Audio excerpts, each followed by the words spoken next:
Le 121e vendredi de protestation contre le système, qui coïncide avec la veille des élections législatives prévues aujourd'hui, a été marqué par des appels incessants au boycott.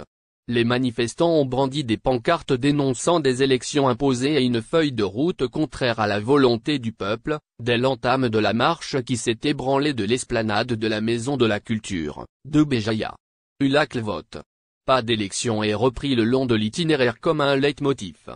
La population est plus que jamais déterminée à faire échec à cette consultation, promettant un zéro vote en Kabylie.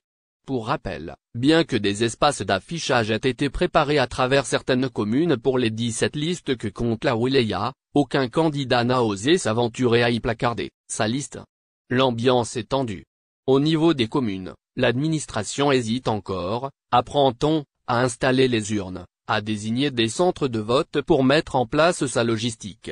Lors de la manifestation d'hier, les noms de certains candidats ont été décriés. Ces derniers ont été sévèrement critiqués par les marcheurs au moment où des militants politiques et des manifestants continuent d'être emprisonnés.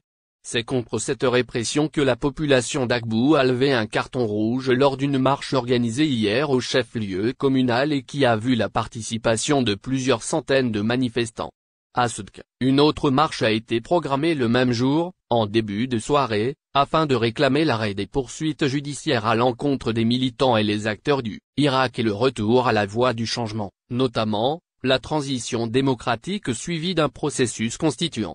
La même attitude du pouvoir a poussé un groupe de militants de Béjaïa à initier une nouvelle structure baptisée le Front populaire contre la répression, composée d'activistes, de syndicalistes et de militants politiques, visant à construire une convergence démocratique contre la répression et contre toute atteinte aux droits et libertés individuelles et collectifs, selon le premier communiqué.